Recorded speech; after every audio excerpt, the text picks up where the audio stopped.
newly elected senator, thank you for sitting down with Youth Vision Promotions and Visions Magazine. It's my pleasure. Thank you. And speaking on your professional experience as a former corrections officer. Yes. For a number of years. We would just like to get your experience in working in the prisons and your opinion on what it is that our prisoners may need and any suggestions that you may have. For 8 years, I was a prison officer, and I observed a lot of issues that our prison system might have, and I also was part of and observed a lot of great things that our prisons are doing. You become a prison officer, you become an officer, you become a lawyer, you become a doctor, you become a psychiatrist. You will learn to put on multiple hats because you will be the sole outside connection for many people that you are overseeing and taking care of. I still to this day do not call inmates, rather their current or former clients versus inmates, because I learned that I was not overseeing criminals. I was overseeing people that had specific needs.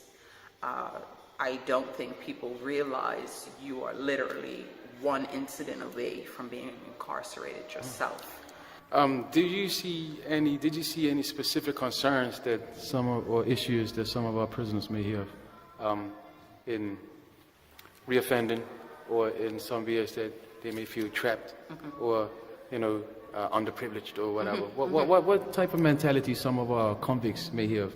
I think that, and I can only speak now from being in the prisons, coming out, educating myself about, that experience of working in that environment for 8 years, and realizing that education is possibly the key to the freedom of that whole cycle of behavior.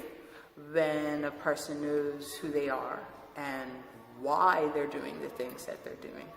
Only then can they truly free themselves from that cycle. I think that officers need to be educated, possibly to the level of counselor, so that they understand the environment that they're working in, the people they're working around, so they don't carry that into their own personal lives, so that they don't carry that into their family life.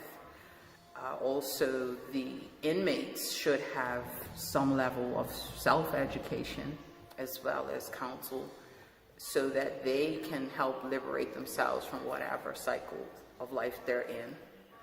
And also, our prison system, I believe, needs to take a more holistic, route to assisting people with their lives. Another thing that I learned was to not be so judgmental.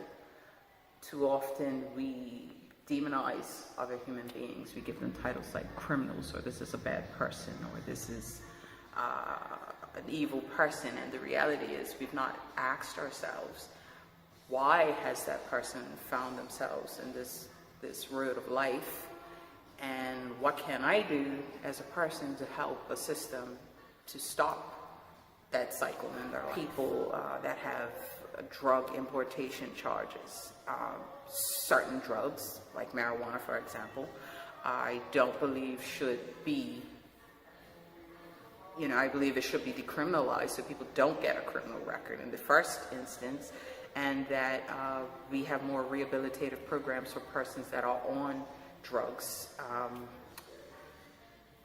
You have people that can't have a bank account, let alone a bank card, for importation charges.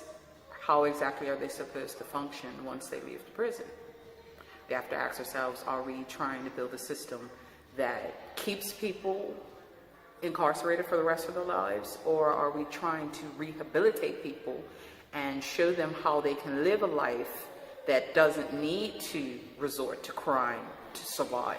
Then, were there any prison officers or people in the prisons that you worked with that may have stood out or have shown any type of exemplary attitudes or any type of things that you may find, and why, and what was it about them that made them stand out to you? I would have to say Dennis Brown first. Mr. Brown, when I started the prisons, was in the POA, which is Prison Officers Association. He was pushing for the incentives and earnings program, which would have inmates working towards certain freedoms. I think that is a more realistic structure, because right now we're giving them a lot of the privileges and the things that they have, but in the real world, you have to save your money, you have to get education, you have to get specific jobs or start specific businesses to get the kind of life you wish to live.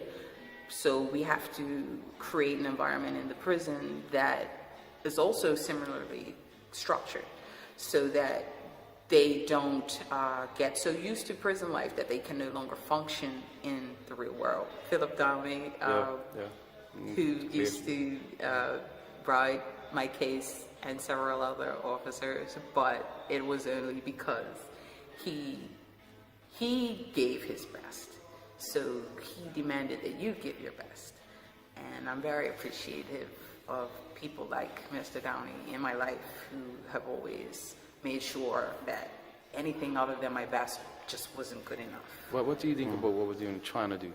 I support and I applaud what your organization is doing, because you're filling in the gaps and connecting the dots so that their bridges can be built, connecting people that are seeking the help, people that are willing to help but don't know how to reach out, people that are concerned in our community that might not necessarily know how to help, but they definitely want to be a part of making things better for everyone. And your organization enables those connections